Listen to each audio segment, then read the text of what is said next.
আয়নার ছবি, প্রাঞ্জলা বার্তা টিভি, তোমার সাথেই রবি।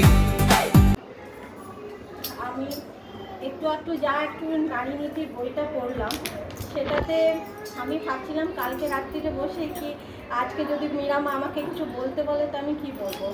আমার মনে হলো কি এই টপিকটা আমি বলবো কি মাতৃ সম্মেলন তো আমরা করছি, এটা পারপাসটা কি মানে আমরা আগে এত গ্যাদার করছি, সবাই সময় বার করে আসছি, আপনারা এত দূর থেকে আসছেন, কত প্রবলেম, রাস্তা খারাপ, এই খারাপ করে আমরা টাইম করে আসছি। তো এটা তো ঠাকুর একটা আমাদেরকে এই যে দিশাটা দেখিয়েছে, তো সেটার রিলেটেড নিশ্চয়ই কিছু একটা অর্থ আছে, তাই আমাদেরকে এটা দেখিয়েছে। মাতৃ শব্দটা থেকে আমি মনে করছি কি লোকেরা ভাবে যারা মাতৃত্ব গ্রহণ করেছে সে মাতৃ। আজকে আমি এই কথাটা থেকে একটু আলাদা বলি, নারী জন্মটা সব থেকে বড় মাতৃত্ব।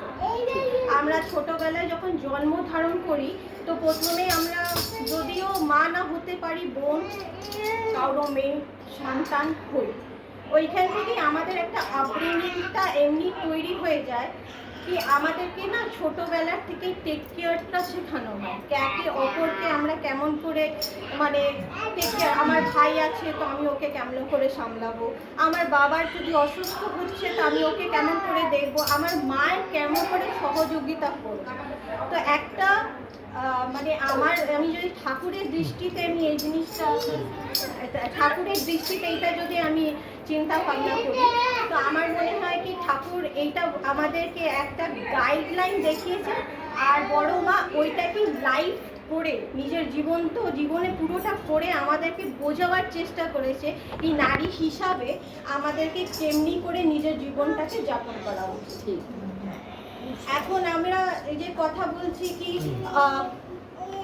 আপব্রিঙ্গিং কেমন করে হবে, একটা পরিবারকে একটা মা বলে কি mother is the first teacher of the every child.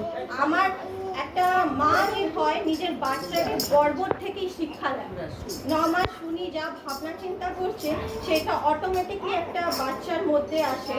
আর তারপরে বাচ্চাটা যত আমি যদি একটা জন বলে না আমি বলছি এইটা কর, ওইটা কর, সেইটা কর, ওইটা বোধহয় ও অতটা ইনভাইট করতে পারবে না আনলেস আমার অ্যাক্টিভিটি আমি কি করছি আমারটা দেখে যেমনি করে আমার বাচ্চাটা শিখবে। একটা পরিবারে যখন একটা লেডি থাকে, একটা লেডির অনেক কটা দায়িত্ব, তো বলে পুরুষ মানুষ পুরুষ প্রধান সমাজ, পুরুষের অনেক মতো দায়িত্ব। তো ঠাকুর বলেছেন কি মেয়েদের বেশি দায়িত্ব, মেয়েরা না প্রথমে পরিবার গড়ছি আমরা, একটা পুরুষ মানুষ বাইরের থেকে ঘরে আসছে, তো একটা ঘর যদি শান্তিময় না থাকে তো ও কাজটাও বাইরে গিয়ে ঠিকঠাক করতে পারবে না। সেটার জন্যেও ওর বাড়ির এনভায়রনমেন্টটাকে খুব ভালো হওয়া উচিত, বাচ্চার শিক্ষাটাকেও আমাদেরকেই দেখতে হবে। এমনি করে করে যখন আমরা পরিবারটাকে ভালো করছি তো এই বাচ্চা এই পরিবারের লোকেরা যখন বাইরের জগতে যাচ্ছে ওরা আস্তে আস্তে বৃহৎভাবে একটা সমাজকে ভালো করবে। আর আশা করছি যেটা ঠাকুর চাইতেন কি একটা বিশ্ব ভালো হোক, এমনিভাবেই হবে। আমাদের এখানে আদর্শ মাতৃ সম্মেলনের যে পারপাসটা এটাই হচ্ছে কি আমরা একজন অপরজনকে একটু বুস্ট আপ করি কি নিজের লাইফ, নিজের ফ্যামিলি আর নিজের সোসাইটিটাকে আমি কি দিতে পারি আর কি ভালো দিতে পারি, আমাদের আচরণটা কেমনি ভালো হোক, আমাদের কথাবার্তার মধ্যে কি রিফ্লেকশনটা আসুক, কি অটোমেটিকলি আমাকে একটা থার্ড পার্সনকে বলতে না হোক কি এইটা সে ও আমার থেকেই দেখে ওটাকে ভাবুক এটা কত ভালো কোয়ালিটি, এটাকে আমাকে নেওয়া উচিত। এই জিনিসটাকে আমার মানে আমি যতটা বুঝতে পেরেছি ঠাকুর এইটাই চেতেন একটা মায়ের প্রতি, আর বড় মা সাক্ষাতে এই জিনিসটা আমাদেরকে করে দেখিয়েছে।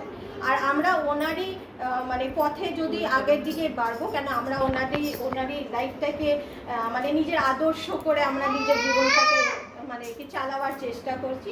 আর আশা করছি আমরা কিছু না কিছু একটা কন্ট্রিবিউশন এই সোসাইটিকে ঠিকই দেবো নিজেদের হিসেবে। জয়।